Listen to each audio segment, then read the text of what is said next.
யோவான் எழுதின சுவிசேஷம் 6வது அதிகாரம். வழக்கமாக நாம் பெரும்பாலான நேரங்களில் நாம் தியானிக்கிற வசனங்கள் மிக முக்கியமானவைகள். ஆனாலும் கூட நாம் அநேக நேரங்களில் யோசிக்காத சில பகுதிகளும் ஆண்டவருடைய வார்த்தையில் அடங்கி இருக்கிறது. அதையும் நாம் தெரிந்து கொள்ள வேண்டும். யோவான் எழுதின சுவிசேஷம் 6வது அதிகாரத்தில் ஆண்டவராய் இயேசு கிறிஸ்து ஒரு பெரிய அற்புதம் செய்தார். அதில் நம்ம வாசிக்கிறோம், 5 அப்பங்களையும் 2 மீன்களையும் 5000 பேருக்கு ஆண்டவர் பகிர்ந்து கொடுக்கும்படி அதை ஆசீர்வதித்தார். இது நம்ம எல்லாருக்குமே தெரியும். 10ஆம் வசனத்திலிருந்து வாசிங்க. இயேசு ஜனங்களை உட்கார வையுங்கள் என்றார். அந்த இடம் மிகுந்த புல்லுள்ளதாய் இருந்தது. பந்தியிருந்த புருஷர்கள் ஏறக்குறைய 5000 பேராய் இருந்தார்கள். இயேசு அந்த அப்பங்களை எடுத்து ஸ்தோத்திரம் பண்ணி சீசர்களிடத்தில் கொடுத்தார். சீசர்கள் பந்தி இருந்தவர்களுக்கு கொடுத்தார்கள். அப்படியே மீன்களையும் அவர் எடுத்து அவர்களுக்கு வேண்டிய மட்டும் கொடுத்தார். அவர்கள் திருப்தி அடைந்த பின்பு அவர் தம்முடைய சீசர்களை நோக்கி, ஒன்றும் சேதமாய் போகாதபடிக்கு மீதியான துணிக்கைகளை சேர்த்து வையுங்கள் என்றார். அந்தபடியே அவர்கள் சேர்த்து வார்கோதுமை அப்பங்கள் 5 அவர்கள் சாப்பிட்டு மீதியான துணிக்கைகளினாலே 12 கூடைகளை நிரப்பினார்கள். கவனிங்க, இந்த இடத்துல 2 காரியத்தை நம்ம ஒன்று விளங்கிக்கணும். 5 அப்பம், 2 மீன், அது ஒரு கூடைக்கு கூட வராது. ஆனால் அதை தேவன் ஆசீர்வதித்த பின்னாடி அது 12 கூடைகள், 5 அப்பம் 2 மீன். ஆனால் தேவன் ஆசீர்வதித்த பின்னாடி அது 12 கூடைகளில் நிரப்பக்கூடிய அளவுக்கு அதை தேவன் அவ்வளவு பெரிதாக்கினார். நினைப்பதற்கும் வேண்டுவதற்கும் அதிகமாக செய்ய வல்லமையுள்ள தேவன். அவரால் முடியாத காரியம் ஒன்றுமே இல்லை. கற்பனை பண்ணி பாருங்கள், 5 அப்பமும் 2 மீனா ஒரு கூடை கூட நிறையா இருக்காது. ஆனால் 12 கூடைகள் அப்படின்னா தேவனுடைய வல்லமையை நாம் புரிந்து கொள்ள வேண்டும். அவ்வளவு அற்புதம் செய்யக்கூடிய தேவன். நம்முடைய வாழ்க்கையில் நம்முடைய சிந்திக்கக்கூடிய திராணிக்குள்ளாக நாம் தேவனை அடக்க விரும்புகிறோம். அதனால் அநேக நேரங்களில் தேவன் அவர் விரும்புகிறத செய்ய முடியல. காரணம் என்ன? என்னுடைய விசுவாசம் குறைவாக இருக்கிறது.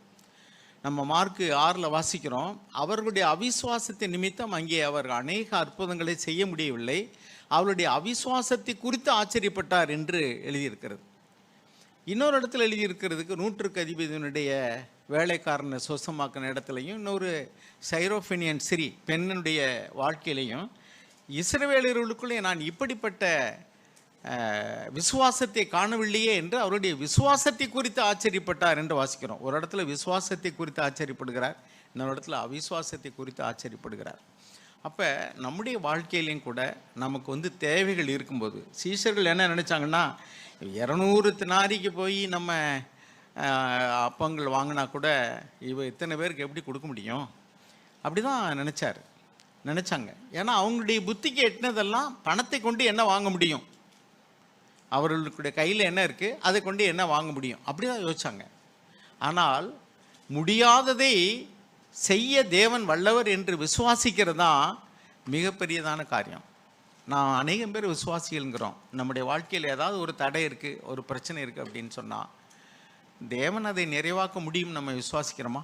இன்னைக்கு கூட பார்த்தீங்கன்னா காலையில் திடீர்னு டிரான்ஸ்ஃபார்மர் போச்சுட்டாங்க, பாத்ரூமில் தண்ணி ஏற ஆரம்பிச்சிருச்சு. இப்படி போயிடுச்சான் அப்படின்னு சொன்னோன்னே, இப்போ பாத்ரூமில் தண்ணி ஏறிடுச்சுனாக்கும் டாய்லெட் போக முடியாது, இங்கே கழிவு தண்ணி ஓடாது, அது என்ன செய்கிறது அப்படின்னு யோசித்தோம். அப்போ உடனே சகோதரர்கள் என்ன பண்ணுறது அப்படின்னு யோசிக்கும்போது ஒரு யோசனை, நம்ம ஜென்ரேட்டர் எடுத்துக்கலான்ட்டு எங்கள் வீட்டில் சொல்லிட்டு அவங்க சொன்னாங்க, ஜெபம் பண்ணுங்கன்னாங்க.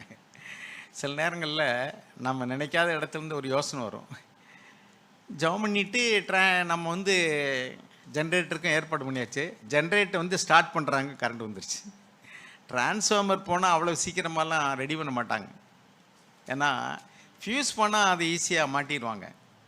ஆனால் தேவனால் கூடாத காரியம் ஒன்றுமே இல்லை. நம்ம வாழ்க்கையில் இது மாதிரியான காரியங்கள் சந்தர்ப்பங்கள்லாம் வரும்போது நிறைய பேருக்கு விசுவாசமே இல்லை. அவ்வளோதாங்க, டோர் க்ளோஸ்டு, கடை அடைச்சாச்சு, இங்கே ஆப்பர்ச்சுனிட்டி முடிஞ்சு போச்சு. எத்தனையோ காரியங்களில் நம்ம அப்படி தான் நினைக்கிறோம், முடிஞ்சிச்சு முடியாது அவ்வளோதான் அப்படின்ட்டு. ஆனால் முடியாதது என்று சொல்வதை முடியும்படி செய்ய வல்லவர் தான் நம்முடைய தேவன். நமக்கு அவிசுவாசம் இருக்கிறனால அல்லது விசுவாசம் இல்லாதனால நாம் தேவனுடைய வல்லமையை விளங்கி கொள்ளாமல் இருக்கிறோம். இது ஒன்று. இரண்டாவது காரியம் 12வது வசனம் வாசிங்க. அவர்கள் திருப்தி அடைந்த பின்பு அவர் தம்முடைய சீசர்களை நோக்கி, ஒன்றும் சேதமாய் போகாதபடிக்கு மீதியான துணிக்கைகளை சேர்த்து வையுங்கள் என்றார். இந்த பகுதி நம்ம அடிக்கடி பேசுறது இல்லை, யோசிக்கிறது இல்லை. பாருங்க, 5 அப்பம் 2 மீனை அவர் 5000 பேருக்கு போஷிச்சுட்டு 12 கூடையில் எடுத்துட்டாரு. ஆனால் அவர் என்ன சொல்கிறாருன்னா, மீதியானதை வேஸ்ட் பண்ணிடாதீங்க, அதை சேர்த்து வைங்கிறார். சேமிக்கக்கூடிய ஒரு பழக்கத்தை ஆண்டவரே போதிக்கிறார். நல்லா சாப்பிட்டுட்டிங்களா, திருப்தி ஆகிட்டிங்களா, ஓகே, எதுவுமே வேஸ்ட் ஆகிடக்கூடாது. நான் அற்புதம் செய்து கொடுத்ததா இருந்தாலும் கூட இன்னும் தேவன் செய்ய முடியும். 5 அப்பத்தையும் 2 மீனையும் 5000 பேர் கொடுத்த தேவன் 12 கூடையில் இருக்கிறத இன்னும் 12,000 பேர் கூட கொடுக்க முடியும். ஆனால் என்ன சொல்கிறாருன்னா, டோன்ட் வேஸ்ட். இதில் சில வேத பண்டிதர்கள் சொல்கிறாங்க, இந்த பிரெட்டுங்கிறது தேவனுடைய வார்த்தை, அதை வேஸ்ட் பண்ணிடாதீங்க அப்படின்ட்டு. அது எப்படி இருந்தாலும் சரி, ஃபிசிக்கலாக உள்ளதான காரியமாக இருந்தாலும் சரி அல்லது தேவனுடைய வார்த்தையாக இருந்தாலும் சரி, அதை நம்ம ரிஜெக்ட் பண்ணிடக்கூடாது, நெக்லெக்ட் பண்ணிடக்கூடாது. ஸோ இதில் நம்ம கவனிக்க வேண்டியது அன்றாட வாழ்க்கையில் நான் இப்போ பார்க்குறேன் நிறைய காரியங்களில் நம்ம வேஸ்ட் பண்ணுறோம். முதலாவது உணவு. தேவன் நமக்கு தந்ததான உணவு. இன்றைக்கி பாருங்கள், பெரும்பாலும் இன்றைக்கி சபையில் உள்ளவங்களுக்கு யாருக்கும் சாப்பாட்டுக்கு இல்லை அப்படிங்கிற கஷ்டம் இல்லை. சமீபத்தில் பிரதர் வின்சென்ட் அன்றைக்கி யூத் மீட்டிங்கில் பேசும்போது சொன்னார், ஆப்கானிஸ்தானில் இன்றைக்கி இருக்கக்கூடியவங்களுக்கு ஒரு ஃபேமிலிக்கு ஒரு நாளைக்கு ஒரு அப்பம் கொடுக்குறாங்களாம். டெரிபிள். ஒரு குடும்பத்துக்கு ஒரு பிரெட்டு கொடுத்தா, அது நம்ம பிரெட் பேக்கிங்கில் வைக்கிற பிரெட் அளவு கூட இருக்கட்டும், ஒரு குடும்பத்துக்கு ஒரு நாளைக்கு ஒரு பிரெட்டுனா என்னங்க பண்ண முடியும்? யோசிச்சு பாருங்கள். அந்த பிள்ளைகள் பசிச்சுக்கிட்டு இருப்பாங்க, எல்லாருக்குமே பசிக்கும். எவ்வளோ கஷ்டப்படுறாங்க தெரியுமா? சோமாலியாவில் உள்ளவங்களுடைய படத்தை போட்டால் பாருங்கள், அந்த எலும்போட தோல் தான் ஒட்டிக்கிட்டு இருக்கோம், சதையை நீங்கள் பார்க்க முடியாது. அவ்வளோ தூரத்துக்கு பசினால் அவர் அடுத்த வேலை அப்பத்துக்கு என்ன செய்யன்னு யோசிக்கிறாங்க. யுத்தம் நடக்கக்கூடிய நாடுகளில் ஈரான், ஈராக், அங்கேயெல்லாம் அமெரிக்கா யுத்தம் நடக்குது, அங்கேயெல்லாம் பார்த்தீங்கன்னா சாப்பாட்டுக்கு அப்படியே ஒரு லாரி போச்சுன்னா அப்படியே ஜனங்கள் எல்லாரும் பரிதவிக்கிறாங்க. ஆனால் நம்முடைய வீடுகளில் நிலைமை என்ன? நினைக்கி நிறைய வீடுகளில் ஸ்நாக்ஸு. ஒரு காலத்தில் நான்லாம் சின்ன பிள்ளையா படிக்கும்போது சந்தை வாரத்துக்கு ஒரு நாள் தான் சந்தைக்கு போவாங்க. அன்றைக்கி காப்படி கடலையும் பொரியும் வாங்கிட்டு வருவாங்க. அதுதான் அந்த வாரம் பூரா தீனி. இல்லைன்னா அரிசியை பொரித்து கொடுப்பாங்க, அதுதான் தீனி. ஆனால் இன்றைக்கி பெரும்பாலான வீடுகளில் பிஸ்கட்டு, கேக்கு, ஸ்வீட்டு அல்லது நிறைய தின்பண்டங்கள் வேஸ்ட் ஆகுது. பழங்களை வேஸ்ட் பண்ணுறோம், காய்கறிகளை வேஸ்ட் பண்ணுறோம், தேவைக்கு அதிகமாக வாங்கிக்கிறது, யூஸ் பண்ணுறதுல வேஸ்ட் பண்ணுறது. அது எத்தனை பேருக்கு அது உபயோகமாக இருக்கும்? யோசிச்சு பாருங்கள். நம்ம வேஸ்ட் பண்ணுற சாப்பாடு கிடைக்காம எத்தனை பேர் இருக்காங்க? ஒருவேளை நம்மளே சாப்பிட்டுனா கூட பார்த்தீங்கன்னா சில பேர் பார்த்தீங்கன்னா கேரி கவரில் கட்டி போடுவாங்க. நான் சொல்லுவேன், கேரி கவரில் கட்டி போகாதீங்க, சும்மா போட்டிங்கன்னா அட்லீஸ்ட் நாய் அல்லது வேறு ஏதாவது பூச்சி இல்லாத சாப்பிடும். அதை அழுகி வீணாக போகிறத விட அட்லீஸ்ட் வேறு யாருக்காவது கொடுங்க. அருமையானவர்களே, ஆண்டவர் எவ்வளவு சின்சியராக சொல்லியிருக்காரு பார்த்தீங்களா? அதில் ஒன்றும் சேதமாகக்கூடாது, சேர்த்து வையுங்கள். அப்படியே சீஷர்கள் போய் 12 கூட எடுத்து ஒன்றொன்னையும் சேர்த்துருக்குறாங்க. அப்போ என்னுடைய வாழ்க்கையில் நான் சொல்கிறேன், பணத்தை நான் நிறையா, அதாவது சின்ன சின்ன பொருள்கள், தேவையில்லாத பொருள்களை வாங்கிறது, கண்ணுக்கு நல்லா கவர்ச்சியாக தெரிஞ்சால் வாங்கிறது, அப்படி சின்ன சின்ன காரியங்களெல்லாம் கொஞ்சம் நெக்லெக்ட்ஃபுல்லாக இருக்கிறது. அதாவது தின்பண்டங்கள் வாங்கிறது, பாதி தின்னுட்டு பாதி வேஸ்ட் பண்ணுறது. தேவையானாலும் வாங்க வேண்டியது தானே? அது மாதிரி உணவு பார்த்தீங்கன்னா, நம்மளாம் சர்ச்சில் உணவு பரிமாறும்போது பார்த்தீங்கன்னா ஒரு பக்கெட் 2 பக்கெட் அளவுக்கு வேஸ்ட் இருக்கும். It is totally not acceptable. தேவன் கொடுக்கக்கூடியதான உணவை வேஸ்ட் பண்ணவே கூடாது. அதனால தான் சொல்லுவோம், எவ்வளோ வேணாலும் வாங்கிக்கிடுங்க, ஆனால் தேவைக்காக வாங்க. சப்ளை பண்ணுறவங்க அதே மாதிரிக்க தேவையான அளவுக்கு வைங்க. சின்ன பிள்ளைகளுக்குன்னு அவ்வளோதான் வைக்கணும், பெரியவங்களுக்குன்னு அவ்வளோதான் வைக்கணும். அவங்க வேணும்னா வாங்கிக்கிறது தப்பு கிடையாது. மிச்சம் இருந்துச்சுன்னா அது தண்ணி ஊற்றி வச்சு அடுத்த நாள் யூஸ் பண்ணலாம், ஏழை எளியவங்களுக்கு யூஸ் பண்ணலாம். போன வாரம்லாம் இங்கே விபிஎஸ் நடக்கும்போது நான் அந்த பக்கத்தில் ஒரு இடத்துல வேலை செஞ்சுக்கிட்டு இருந்தவங்க நம்ம தம்பிமாரை கூப்பிட்டு டப்பா தர்றேன், சாப்பாடு இருந்துச்சுன்னா கொடுங்களேன் அப்படின்னு. கொஞ்சோண்டு தான் இருந்தது. அவங்க கொஞ்சம் தான் இருக்குன்னு இருந்துட்டாங்க. நான் சொன்னேன் கொண்டு கொடுங்க அப்படின்ட்டு. கொஞ்சம் இருந்தாலும் பரவாயில்ல, இருக்கிறத கொடுங்க. ஏன்னா எவ்வளோ பேர் இன்றைக்கி சாப்பாடு இல்லாமல் இருக்காங்க தெரியுமா? உண்மையிலே சொல்கிறேன், சாப்பாடு கேட்குறவங்க அத்தனை பேரும் ஏழைகள் தான். தர்மம் வாங்குறவங்க கூட ஏழைகள்னு சொல்ல முடியாது. பிஸ்னஸ் பண்ணுறவங்களாம் இருக்கிறாங்க. ஒரு பேப்பரில் நான் பார்த்துருக்குறேன், நிறைய பிச்சை எடுத்து கொண்டு போய் லட்சக்கணக்கில் கவர்மெண்ட்டு கட்டின ஆள்லாம் இருக்குது. லட்சக்கணக்கில் கவர்மெண்ட்டு கொண்டு போய் பிச்சை எடுத்து, அதே மாதிரி பிச்சை எடுத்து பெரும் பணக்காரர்களானவங்களாம் இருக்கிறாங்க. அதை பிஸ்னஸ் மாதிரி பண்ணுறவங்க இருக்கிறாங்க. அவங்கள நான் சொல்லலை. ஆனால் சாப்பாடுன்னு யார் கேட்குறாங்களோ அவங்க நிச்சயமாக ஏழையாக தான் இருப்பாங்க. துணிமணி கேட்குறவங்க கூட அப்படி இல்லை. துணியை வாங்கி கொண்டு விற்கிறவங்க இருக்கிறாங்க, பாத்திரத்தை வாங்கி கொண்டு விற்கிறவங்க இருக்கிறாங்க. ஆனால் பசிக்கு சாப்பாடு கொடுங்கன்னு கேட்குறவங்க நிச்சயமாக ஏழைகள். எவ்வளோ பேர் கஷ்டப்படுறாங்க தெரியுமா? அப்படி ஏழைகள் கொடுக்கும்போது எப்படி கொடுக்குறேன்னு தெரியுமா? நம்ம வீட்டில் வந்து அடுத்து நாய்க்கு போகிறது கொண்டு கொடுக்கறது, ஊசி போனதை கொடுக்கறது, அல்லது வந்து புளிச்சு போனதை கொடுக்கறது. நம்ம சாப்பிடாத நம்மளை போன்ற இன்னொரு மனுஷனையும் நேசின்னு சொன்னார், அவன் கொடுக்கலாமா? கெட்டு போனதை எல்லாம் கொடுக்கக்கூடாது. பசியோடு இருக்கிற மனுஷன் தன்னை போல பிறனை நேசின்னு என்ன அர்த்தம்? இன்னொரு மனிதனை போல பார்க்கணும். ஆண்டவர் ஒரு அற்புதம் செய்தார், கண்ணை திறந்தார். எப்படிப்பா பார்க்குறேன்னாரு. நான் மரங்களை போல பார்க்குறேன் மனுஷனேன்னாரு. மறுபடியும் அவனுக்கு அற்புதம் செய்து மனிதனை மனிதனாக பார்க்குற வரைக்கும் அவர் அற்புதம் செய்தார். அருமையானவர், நம்முடைய வாழ்க்கையில் சக மனிதர்களாக பார்க்குறோமா? மற்றவர்களை மனிதர்களாக பார்க்காம நாய்களை போல பார்க்கறது, அல்லது வந்து மரங்களை போல பார்க்கறது. அவங்களுக்கு உணர்வு இருக்குது, அப்படி பார்க்கறது இல்லை. அதனால் ஆண்டவர் என்ன சொல்ல விரும்புகிறாருன்னா, எதையும் வேஸ்ட் பண்ண. அதே மாதிரி பாருங்கள், ஆண்டவருடைய வார்த்தையை கேட்குறோம். நமக்கு இங்கே கேட்குற இது விருந்து சாப்பிட்றது மாதிரியான காரியம் நம்முடைய சபையில் தேவன் அருமையான சத்தியங்களை நம்ம கொடுக்குறாரு. நம்ம சாப்பிட்டு திருப்தியாகி அது என்ன செய்கிறோம்? பன்றிகளுக்கு முன்னாடி முத்தை போடாத. அது என்ன செய்யணும்னா அது பீறி போடும், வேஸ்ட் பண்ணிடும். அதே மாதிரி தான் நமக்குள்ள உண்மை உள்ளவர்கள் என்று எண்ணி தேவன் நமக்கு ஒப்புவித்ததான இந்த ஆவிக்குரிய பிரெட் ஆகாரத்தை நாம் சாப்பிட்றோம். ஆனால் நமக்காகவே சாப்பிட்றோம். உலகத்தில் 2 விதத்தில் வியாதி வருது. பணக்காரன் நிறைய சாப்பிட்டு கொழுப்பு கொலஸ்ட்ரால்னு அவனுக்கு வியாதி வருது, ஹார்ட் அட்டாக்னு. இன்னொருவனுக்கு வந்து அவனுக்கு சாப்பிட்றதுக்கு உணவு இல்லை, உழைப்பு அதிகமாக இருக்குது, ஊதியம் கம்மியாக இருக்குது. அதனால் அவன் சத்து இல்லாததுனால அவன் வியாதிப்படுகிறான். ஆக இந்த 2 பேருக்கும் ஒரு பேலன்ஸ் வந்துருச்சுன்னா எப்படி இருக்கும்? கிவ் அண்ட் டேக் மாதிரிக்க. உழைக்கிறவனுக்கு உணவில்லை, உணவு உள்ளவனுக்கு உழைப்பில்லை. இவனுக்கு உழைப்பு இல்லாததுனால பாருங்கள், நான் பார்த்துருக்கிறேன். காலையெல்லாம் பார்த்தீங்கன்னா சில நேரத்தில் லெஃப்ட் ரைட் போட்டுக்கிட்டு ரோட்டில் நடந்து தெரியும் ஒரு கூட்டம். உங்கள் வீட்டில் மனைவி கஷ்டப்படுவாங்க, வீட்டில் ஒரு வேலை இருக்கும், அதை செய்ய மாட்டாங்க. ஜிம்முக்கு போவாங்க, ரோட்டில் இப்படி கையை வீசிக்கிட்டு பெரிய என்னமோ போலீஸ் செலெக்ஷனுக்கு போகிறது மாதிரி நடந்துக்கு தெரிவாங்க. 5 மணிக்கே எந்திரிச்சு நடக்கிற கூட்டம்லாம் இருக்குது. நல்லா தின்னுட்டு உடம்பு கொழுத்து போய் கொழுப்பை இறக்கிறதுக்கு ஒரு வாக்கிங். ஏன்னா சத்தான உணவுகள் அதிகமாக சாப்பிட்றதுனால. நம்முடைய சபையில் சத்தான வார்த்தைகளை கேட்குறோம், ஆனால் நமக்கே வச்சுக்கிறோம். அது டைஜஸ்ட் ஆக மாட்டேங்குது. அது பூரா வந்து நமக்குள்ள பெருமையை கொண்டு வருகிறது, ஆவிக்குரிய பெருமை. அதிகமாக சத்தியத்தை தெரிஞ்சுக்கிறதுனால அதெல்லாம் இங்கே தான் இருக்குது, இங்கே வரல.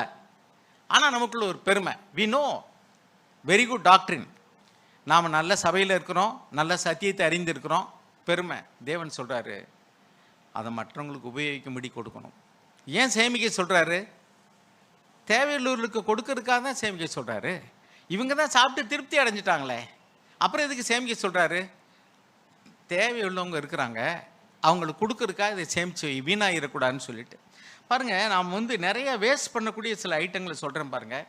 சாதாரணமாக நம்முடைய வீடுகளில் ஸ்நாக்ஸு, அதாவது தின்பண்டங்கள் வேஸ்ட் ஆகுது, சாப்பாடு வேஸ்ட் ஆகுது, அதே மாதிரிக்க வந்து காய்கறிகள் வேஸ்ட் ஆகுது.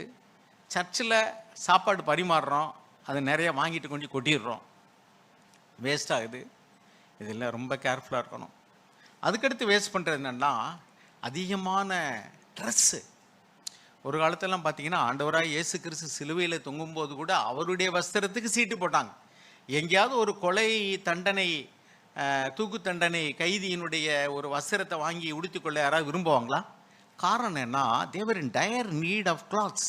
அன்னைக்கு வந்து துணிமணிகள் கிடையாது, மில்லு கிடையாது. அப்போ அவர்களுக்கு வந்து துணிமணிங்கிறது ரொம்ப கஷ்டம்.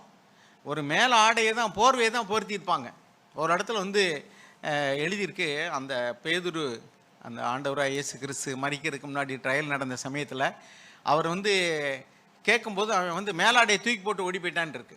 நிர்வாணமாக ஓடினான். ஏன்னா அவன் போட்டிருந்த முழு உடையுமே ஒரு போர்வை தான். அவன் தன் நிர்வாணத்தை, தன் சரீரத்தை மறைப்பதற்கு அவன் போர்த்திருந்தது ஒரே ஒரு போர்வை தான் அவனுக்கு இருந்த வஸ்திரமே, முழு வஸ்திரம். கீழாடை, மேலாடை, உள்ளாடை அதெல்லாம் கிடையாது.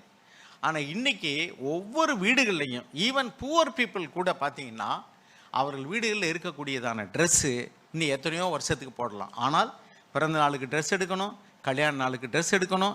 அடுத்தவங்களுடைய கல்யாணத்துக்கு போகிறதுக்கு கூட பெண்கள் சிலர் வந்து புது ட்ரெஸ் எடுத்து கொடுத்தா தான் நான் வருவேன், பழைய ட்ரெஸ் போட மாட்டேன். ஏன்னா we want to get a name. இவங்க புதுசு புதுசாக போடுவாங்க, எல்லாம் என்ன இதையே போட்டு வர்றீங்க அப்படின்னு சொல்லிடக்கூடாது.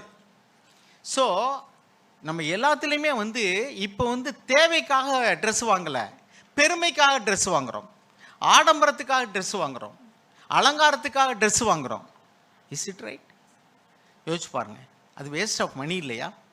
பிரதர் ஜாக் சொல்லுவாங்க, நானும் என் மனைவியும் எவ்வளவு எளிமையாக வாழ முடியுமோ வாழ்ந்து பணத்தை சேமித்து மற்றவர்களுக்கு உதவி செய்யும்படிக்கு கொடுப்போம்னு சொன்னாங்க. ஏன் தெரியுமா? அவர் தன்னுடைய மனைவி ஒரு டாக்டராக இருந்த பொழுதும் கூட, அவர் வந்து இராணுவத்தில் ஒரு பெரிய அதிகாரியாக இருந்த பொழுதும் கூட இந்த வேலையெல்லாம் ரிசைன் பண்ணிட்டு வாழ்ந்த வாழ்க்கையில் ரொம்ப கஷ்டப்பட்டுருக்காங்க. தேவன் அப்படி அவர்களை நடத்தினார் டு லேர்ன் அ ட்ரூத். அருமையானவர்கள், அப்படி கற்றுக்கொண்டபடினால இன்றைக்கு அவருக்கு அவருடைய பிள்ளைகள் எல்லாம் எக்கச்சக்கமாக சம்பாதிக்கிறாங்க, அவருக்கு வசதி இருக்கு.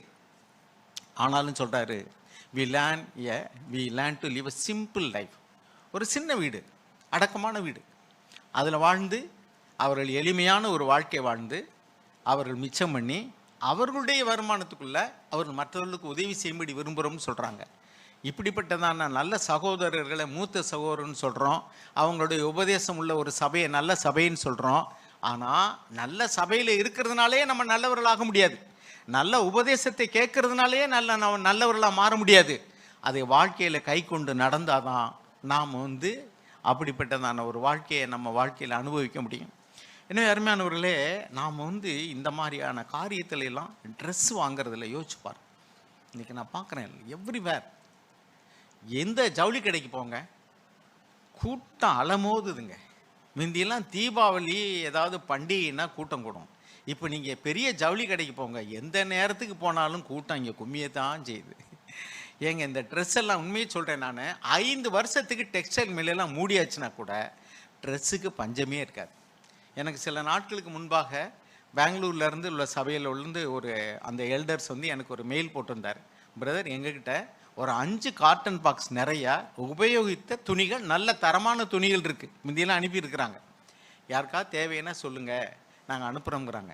நான் இப்போ ஓப்பனாக கேட்குறேன், ட்ரெஸ் உள்ளவங்க யாராவது தேவைன்றவங்க இருக்கீங்களா? உபயோகித்த துணியை நான் உடுத்தி கொள்வேன் என்று சொல்லக்கூடியங்க எத்தனை பேர் இருக்கீங்க? கேட்குறதுக்கே இப்போ கஷ்டமாக இருக்குது. இப்போ பழைய துணி இருக்கு வேணுமா அப்படின்னு கேட்டால் கேட்குறதுக்கே வந்து அவங்க என்ன நினச்சிக்கிடுவாங்களோ, பழைய ட்ரெஸ்ஸை கொடுக்குறோங்கிறாங்களே அப்படின்னு நம்ம யோசிக்க வேண்டியிருக்கு. நான்லாம் ஒரு காலத்தில் படிக்கும்போது எனக்கு அப்பா இல்லை அம்மா இல்லை, நான் வந்து ஸ்கூலில் காலேஜில் படிக்கும்போது எனக்கு நல்ல ட்ரெஸ் கிடையாது. அப்போ என்னுடைய ஃப்ரெண்ட்ஸு என்னுடைய ரிலேட்டிவ்ஸு ட்ரெஸ் கொடுத்துருக்காங்க, அவங்களுடைய பேண்ட்டு ஷர்ட்லாம் நான் போட்டிருக்கேன் அப்போ. ஏன்னா அப்போ எனக்கு ட்ரெஸ்ஸு வாங்குகிற அளவுக்கு காசு கிடையாது. ஆனால் இன்றைக்கி எனக்கே வந்து ட்ரெஸ்ஸு வேண்டாங்கிற நிலைமையில் இருக்கு.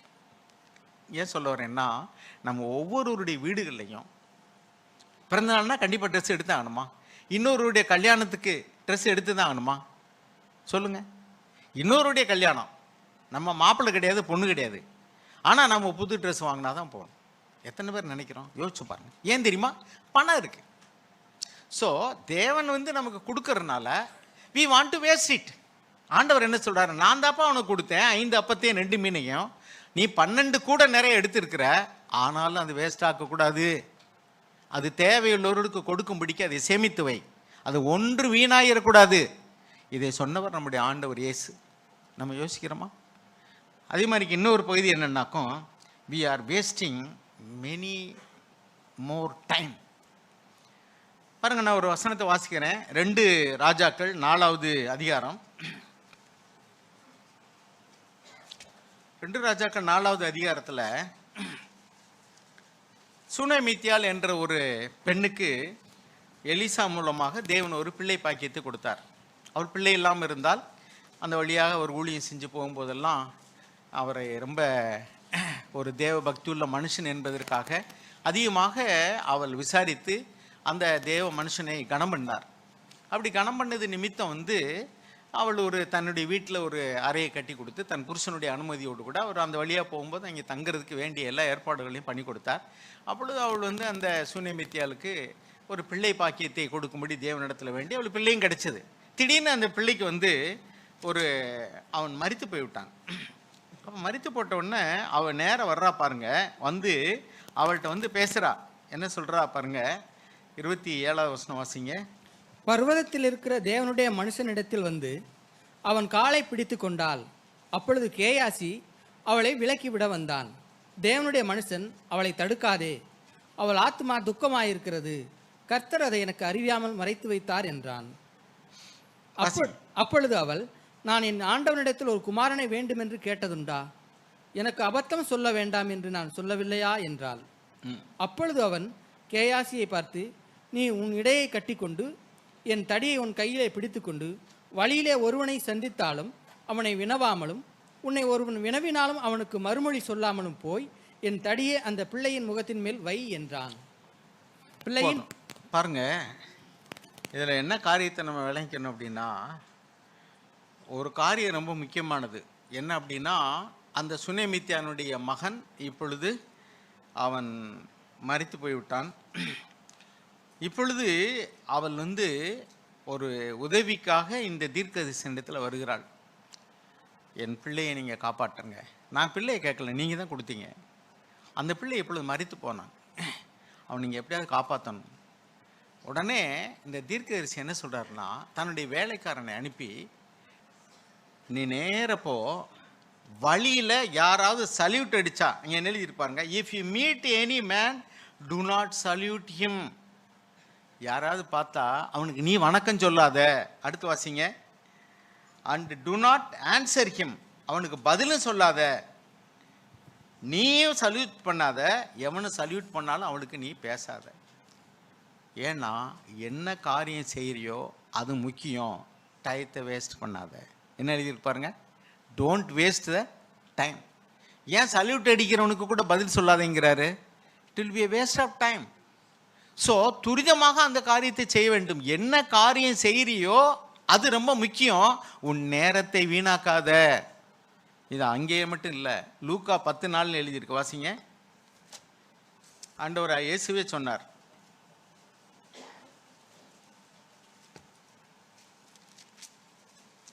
லூக்கா 10:4, அதில் பின்பகுதி வாசிங்க.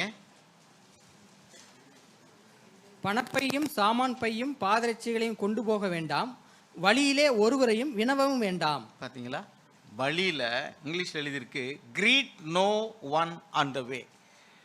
வினவ வேண்டாம்னா என்ன அர்த்தம்? தமிழில் வினாவ வேண்டாம்னு போட்டிருக்கு, இங்கிலீஷில் போட்டிருக்கு வாழ்த்த வேண்டாம்னு எழுதியிருக்கு. அப்படின்னா என்ன அர்த்தம்? உனக்கு தெரிஞ்சவங்க நிறைய பேர் வருவாங்க வழியில், கருமமே கண்ணாயினார் நம்மளை தமிழில் சொல்லணும். அப்படின்னு அர்த்தம் என்ன வேலை செய்யறியோ அதில் உன் நேரத்தை செலுத்து, உன் கவனத்தை செலுத்து. Concentrate on the important thing. There are many unimportant things, don't waste your time. நம்ம அநேக நேரங்களில் இன்னைக்கு lot of time is wasted on unwanted things. தேவையில்லாத காரியங்களில் பேச்சில் நேரத்தை செலவழிக்கிறோம், அல்லது தேவையில்லாத காரியங்களில் நேரத்தை செலவழிக்கிறோம், தேவையில்லாத காரியங்களில் பணத்தை செலவழிக்கிறோம். சில பேர் பார்த்தீங்கன்னா, உதாரணத்துக்கு நான் சொல்லுவேன், ஆளே இருக்க மாட்டாங்க, லைட் எரிஞ்சுக்கிட்டு இருக்கோம். ஆளே இருக்க மாட்டாங்க, ஃபேன் ஓடிக்கிட்டு இருக்கோம். அந்த காலத்தில் நான் பார்த்துருக்கேன், டிரான்சிஸ்டர் ஒரு வீட்டில் பாடிக்கிட்டே இருக்காது, கேட்குறதுக்கு ஆளே இருக்காது. டிவி ஓடிக்கிட்டே இருக்கும், அதை பார்க்கறதுக்கு ஆள் இருக்காது. இன்றைக்கும் பாருங்கள், நமக்கு தேவைன்னா லைட்டை போடுங்க, ஃபேனை போடுங்க. சில பேர் இந்த எக்ஸ்ட்ரீமில் இருப்பாங்க, இருட்டு வீட்டுக்குள்ளே இருக்க மாதிரி இருப்பாங்க. ஃபேன் ஓடாது, லைட் ஓடாது, ரொம்ப சிக்கனமாக ஓவராக. தேவன் அப்படி சொல்லவே இல்லை. சாப்பிட்டு திருப்தியான பின்னாடி மிச்சத்தை வேஸ்ட் ஆக்காமல் சேர்த்து வை, அப்படி தான் சொன்னார். தேவையா லைட்டை போடுங்க, ஃபேனை போடுங்க. தேவையில்லையா உடனே அமர்த்துங்க. இன்றைக்கி சின்ன பிள்ளைகள்கிட்ட கூட அந்த பழக்கத்தை கற்றுக் கொடுக்குறதே இல்லை பேரண்ட்ஸ். ஏன் தெரியுமா? அவங்களுக்கே அந்த வெளிச்சம் இல்லை. பாத்ரூம் போவாங்க, லைட்டை போடுவாங்க, அமர்த்த மாட்டாங்க. சில இடங்களில் பார்த்தீங்கன்னாக்கா டேப்பை ஒழுங்காக க்ளோஸ் பண்ண மாட்டாங்க, தண்ணி வேஸ்ட் ஆகிட்டே இருக்கும்.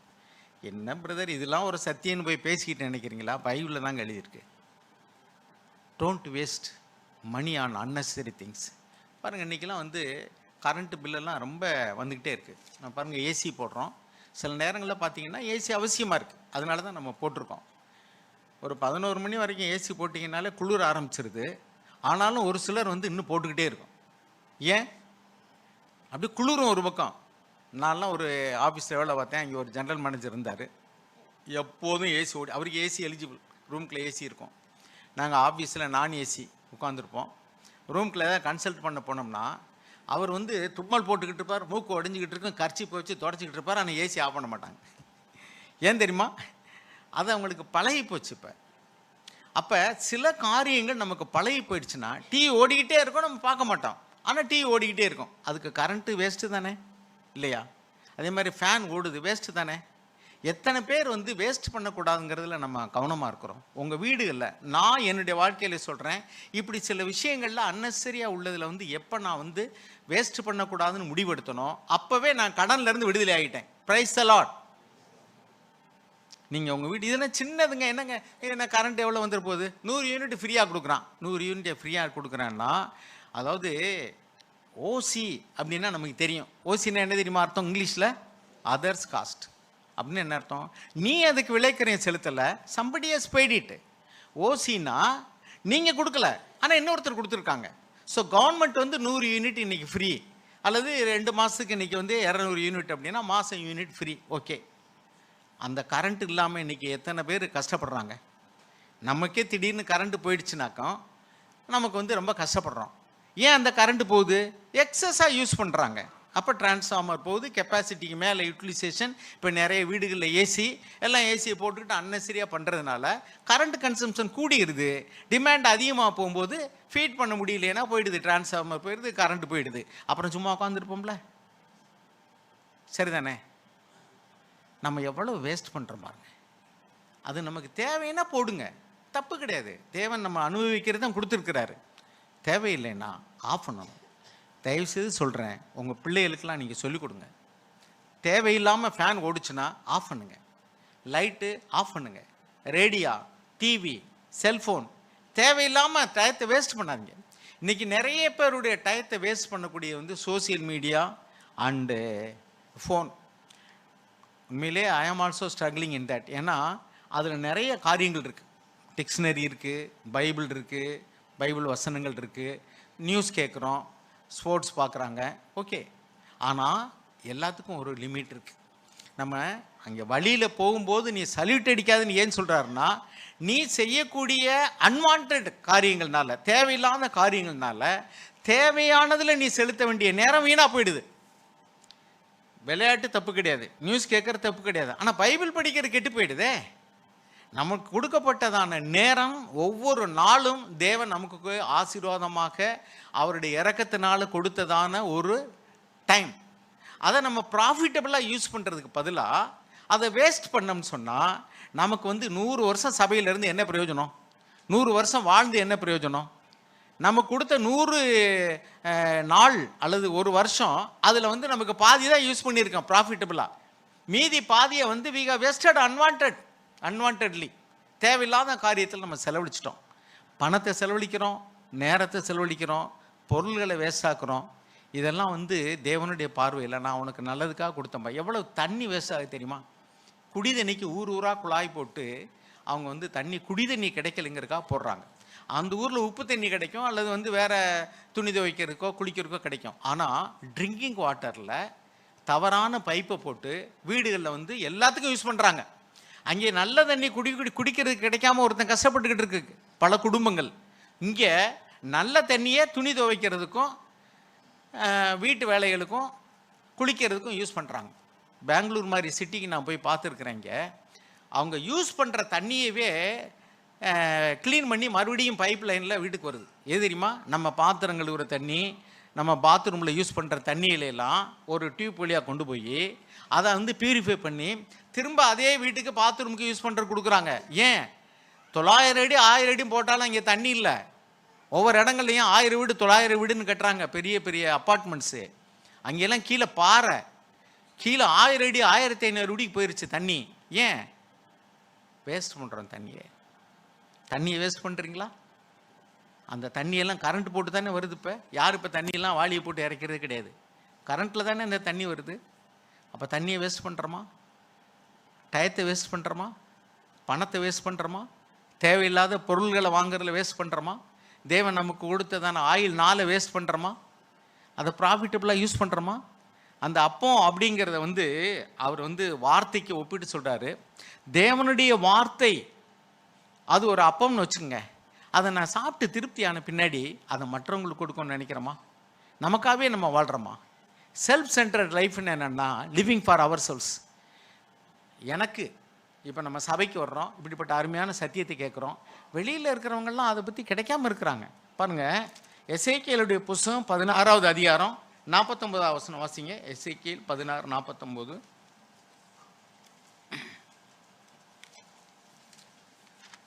சோதோம் கொமோரா அப்படின்னாலே நமக்கு தெரியும் செக்ஸுவல் சின்னு நினைப்போம்.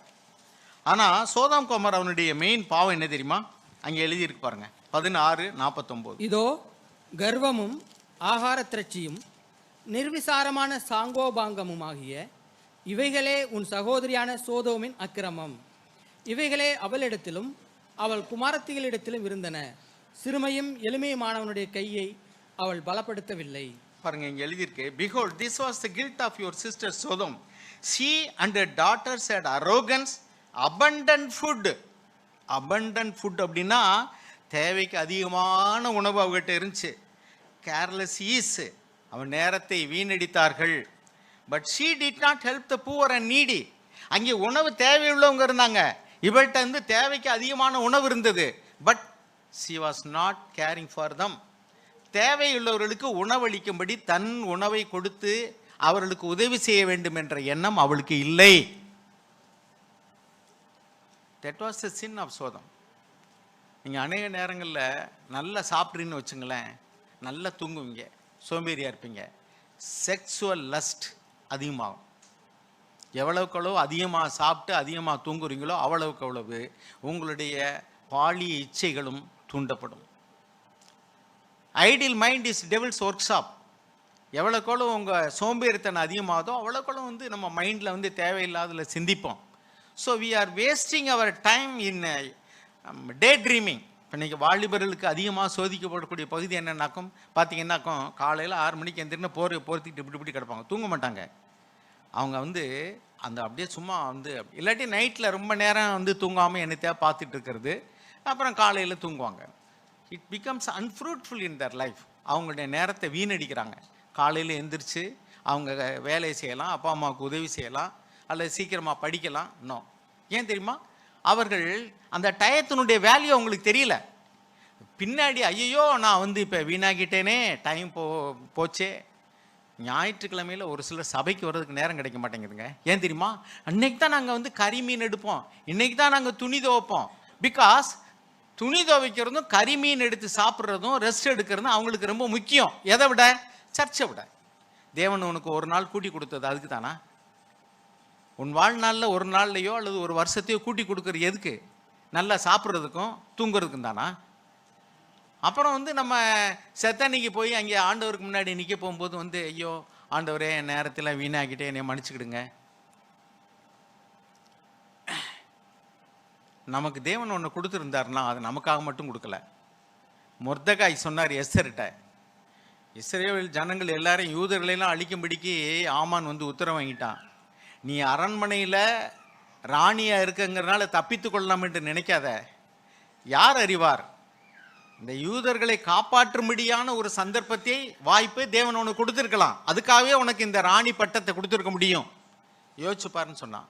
அது சீரியஸாக எடுத்துக்கிட்டு ராஜா கூப்பிடாம அந்த ஹேரம், அந்த பெண்கள் காக்கப்படக்கூடிய இடத்துல இருந்து ராணியே போனாலும் சரி, அங்கெல்லாம் மகாராணின்னு பேர் தான், அவளுக்கு சொத்துலையும் அல்லது அதிகாரத்துலையும் பவர் இருக்குது. ஆனால் 1 மாதம் வரைக்கும் நான் அவளை என்னை கூப்பிடலைங்கிறாரு. கணவன் மனைவி மாதிரி நீங்கள் எப்படி பிளவு பண்ணுவீங்களா? ஒரு மனைவியாக இருக்கக்கூடிய, ராணியாக இருக்கக்கூடியதான பெண்ணுடைய நிலைமை என்ன தெரியுமா? அவன் கூப்பிட்டா தான் போக முடியும் ராஜாட்ட, கூப்பிடாம போக முடியாது. அவன் கூப்பிட்டா போகணும். இன்னைக்கு பெண்கள் வந்து கீழ்ப்படுகிறன்னா கஷ்டம் நினைக்கிறாங்க. நீங்கள் எஸ்தரடி புத்தகத்தில் படித்து பாருங்க.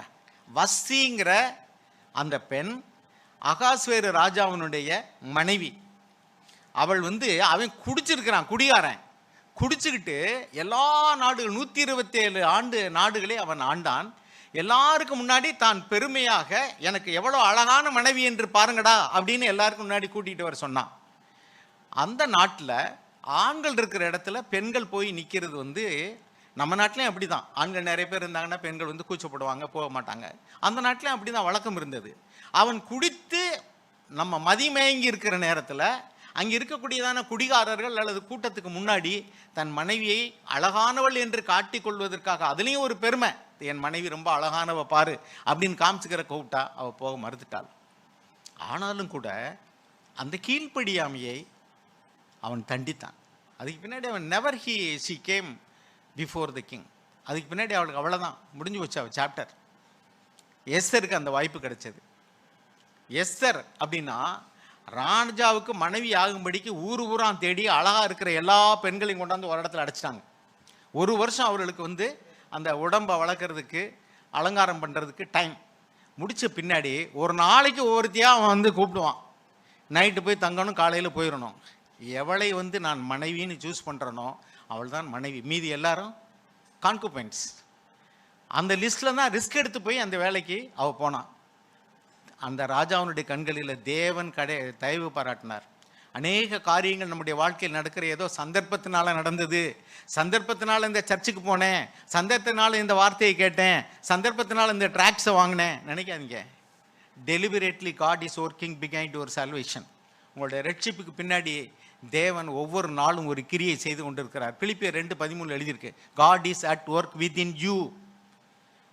நம்மளும் பயத்தோடு நடுக்கத்தோடு ரட்சிப்பு நிறைவேற பிரயாசப்படணும். அப்போ மொர்தெகாய் சொல்றாரு, யார் அறிவார், தேவன் உன்னை இந்த சந்தர்ப்பத்துக்காக பயன்படுத்தியிருக்கிறான். அவள் சீரியஸாக எடுத்துக்கிட்டா. எல்லாரும் உபவாசம் இருங்கன்னு சொன்னா அவளும் உபவாசம் இருந்தால், தைரியமாக போனாள். She risked her life for others. எல்லா யூதர்களும் காப்பாற்றப்படுவதற்காக ராஜா வந்து அந்த செங்கோலை நீட்டணும், இல்லைன்னா அவள் சாப்டர் க்ளோஸ். யாராவது வந்து ராஜா பார்க்கணும்னு போய் அனுமதி இல்லாமல் போனால், ராஜா வந்து அவனுடைய அந்த செங்கோலை நீட்டவில்லை என்றால் அவள் கொல்லப்பட வேண்டும். ரிஸ்க் எடுத்து போனான்.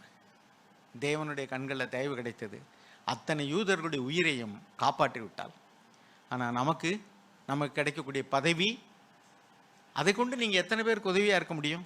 நமக்கு கிடைக்கக்கூடிய பணம், அதை கொண்டு எத்தனை பேருக்கு உதவி செய்ய முடியும்? நமக்கு கிடைக்கக்கூடிய உதவி செய்யக்கூடிய வாய்ப்புகள், நிறைய ஆப்பர்ச்சுனிட்டிஸை நம்ம வேஸ்ட் பண்ணிடுறோம். சுவிசேஷம் அறிவிக்கக்கூடிய வாய்ப்புகள் நமக்கு கிடைக்குது, வேஸ்ட் பண்ணிடுறோம். சொந்தக்காரர்கள்ட்ட பார்க்கும்போது நான்லாம் வருத்தப்பட்டிருக்கேன். சொந்தக்காரர்களை பார்க்கும்போது உலக காரியங்களை குறித்து பேசுகிறோம், சொந்த பந்தங்களை குறித்து பேசுகிறோம், அரசியலை குறித்து பேசியிருக்கோம். பின்னாடி நான் வந்து வருத்தப்பட்டிருக்கேன், ஆண்டவரே நீங்கள் அந்த சந்தர்ப்பத்தை பயன்படுத்தி ஒரு 4 வார்த்தை உங்களை பற்றி சொல்லாமல் விட்டுட்டேனே. You gave me the opportunity, but I have rejected it. எனக்கு நீங்கள் சந்தர்ப்பத்தை தந்தீங்க, நான் சொல்ல விட்டுட்டேன். I have wasted the opportunity. சந்தர்ப்பங்களை நான் தவற விட்டேன். அடுத்த ஒரு காரியம், learn from your experience and trials. நம்முடைய பாடுகள், don't waste your sorrows-னு ஒரு புக் இருக்கு. உங்களுடைய துன்பங்களை அல்லது பாடுகளை வேஸ்ட் ஆக்கிடாதீங்க அப்படின்னு. ஏன் தெரியுமா? ஆண்டவராய் இயேசு கிறிஸ்துவை பூரணப்படுத்தும்படி தேவன் அவர்களை பாடுகளுக்கு உட்படுத்தினார். அவர்களை பூரணமாக்குறதுக்கு உபத்திரவங்களே, பாடுகளே தேவன் உபயோகித்தார். ஏன்னா it pleased God to crush him. Why? To make him perfect. அப்போ நம்முடைய வாழ்க்கையில தேவன் அனுமதிக்கக்கூடியதான கஷ்டங்கள், நஷ்டங்கள், நிந்தைகள், அவமானங்கள், பாடுகள், உபத்திரவங்கள், நாம் கடந்து போகும்படி தேவன் அனுமதிக்கக்கூடியதான எல்லா விதமான காரியங்களையும் God wants to teach us something. நமக்கு தேவன் ஒன்றை கற்றுக் கொடுக்க விரும்புகிறார், நம்மை பூரணப்படுத்த விரும்புகிறார். But we waste it. அதன் மூலமாக கற்றுக்கொண்ட பாடங்கள் எல்லாம் அந்த சந்தர்ப்பத்துக்கு தான், 4 நாளைக்கு, அதுக்கப்புறம் வேஸ்ட் பண்ணிடுறோம். லட்சக்கணக்கான பணத்தை செலவழித்து யூத் மீட்டிங் போடுறாங்க. அதில் போய் கலந்துக்கிறாங்க. ஆஹா, பாட்டு நல்லா இருந்துச்சு, ஸ்கிட்டு நல்லா இருந்துச்சு, ப்ரோக்ராம் நல்லா இருந்துச்சு, சாப்பாடு நல்லா இருந்துச்சு, நல்லா ஃப்ரெண்ட்ஷிப்போட வந்து டைம் ஸ்பெண்ட் பண்ணோம். எஸ், பட் அதனால் கிடைச்சக்கூடிய பலன் என்னாச்சு? Wasted it. அந்த அனுபவத்தை நம்ம வேஸ்ட் பண்ணிடுறோம். ஸோ அருமையானவர்களே, நான் வந்து சில காரியங்களை சொல்லியிருக்கிறேன். காலங்கருதி இதோட முடிக்கிறேன். நம்முடைய வாழ்க்கையில் தேவன் தரக்கூடிய சந்தர்ப்பங்கள், தேவன் தர்ற பணம், தேவன் தர்றதான உடம்புல உள்ளதான சுகம், வலிமை, நான் இப்படி நினைக்கிறது, ஆண்டவரே இந்த வயதில் நீங்கள் எனக்கு தந்திருக்கிறதான இந்த சுகம், to run for you, to minister to you, உமக்கு ஊழியம் செய்வதற்கு, உமக்காக ஓடுவதற்கு ஓடுவேன் ஆண்டவரே. நீங்கள் எவ்வளோ காலம் எனக்கு வந்து சரீரத்தில் நல்ல சுகத்தை தரீங்களோ, தெம்பை தரீங்களோ, ஐ வில் ரன். நம்ம இஷ்டத்துக்கு ஓடக்கூடாது. எங்கே ஓட சொல்கிறாரோ அங்கே ஓடணும். எதை செய்ய சொல்கிறாரோ அதை செய்யணும். அப்படி இல்லைன்னா we will be wasting all our time. இன்னும் அருமையானவர்களே, உங்களுக்கு தேவன் கொடுத்துருக்கிறதான பணத்தை வேஸ்ட் பண்ணாதீங்க, நேரத்தை வேஸ்ட் பண்ணாதீங்க, சந்தர்ப்பங்களை வேஸ்ட் பண்ணாதீங்க, பாடுகளை வேஸ்ட் பண்ணாதீங்க, தேவையில்லாத பொருள்களை வாங்கி பணத்தை வேஸ்ட் பண்ணாதீங்க, தேவையில்லாமல் ஃபேனையும் லைட்டையும் வேஸ்ட் பண்ணாதீங்க, எனர்ஜியை வேஸ்ட் பண்ணாதீங்க. அது இன்னொருவருக்கு யூஸ் ஆக வேண்டிய கரண்ட்டு. உங்கள் வீட்டில் நீங்கள் அப்படி யூஸ் பண்ணுறதுனால இன்னொருத்தர் வீட்டுக்கு கரண்ட் கொடுக்க முடியல, பவர் கட் ஆகுது. ஸோ எல்லாத்துலேயும் இங்கே யோசிச்சு பார்த்தீங்கன்னா there are lot of waste, unnecessary. நமக்கு பணம் இருக்குங்கிறதுக்காக பணத்தை வந்து கேஷுவலாக செலவழிக்கிறோம். எவ்வளவு ட்ரெஸ்ஸு தேவையில்லாமல் எடுக்கிறோம் ஒவ்வொரு வீடுகளையும் பாருங்கள். ஸோ நான் சொல்கிறத சிந்திச்சு பாருங்கள். ஆண்டவராக இயேசு கிறிஸ்து சொன்ன வார்த்தை இது, டோன்ட் வேஸ்ட் த ஃப்ராக்மெண்ட்ஸ். சாக் சொல்லுவாங்க, நான் ஒரு காலத்தில் வந்து சர்ச்சுக்கு பில்டிங் கட்டுறதுக்காக நான் வந்து சிமெண்ட் கோட்டாவுக்கு அப்ளை பண்ணியிருந்தேன். அங்கே போய் நின்றா வரிசையில் தான் நிற்கணும். அந்த வரிசையில் நிற்கிற நேரத்தில் எனக்கு வந்து டைம் மணிக்கணக்காக நிற்க வேண்டியிருக்கும். டயத்தை வேஸ்ட் பண்ணாமல் நான் ஏதாவது ஒரு புக் எடுத்து படிச்சுக்கிட்டே இருப்பேங்கிறார். நம்ம எத்தனை பேர் ஆஸ்பத்திரியில் போய் வெயிட் பண்ணுறோம், ரேஷன் கடையில் வெயிட் பண்ணுறோம், அல்லது வந்து டாக்டர்கிட்ட டயத்தை வேஸ்ட் பண்ணுறோம். அந்த ட்ராவலில் நான்லாம் ஒரு காலத்தில் வந்து ட்ராவலில் போகும்போது பஸ்ஸில் லாங் டூர் போனேன்னா ஒரு புக் எடுத்துகிட்டு போவேன்.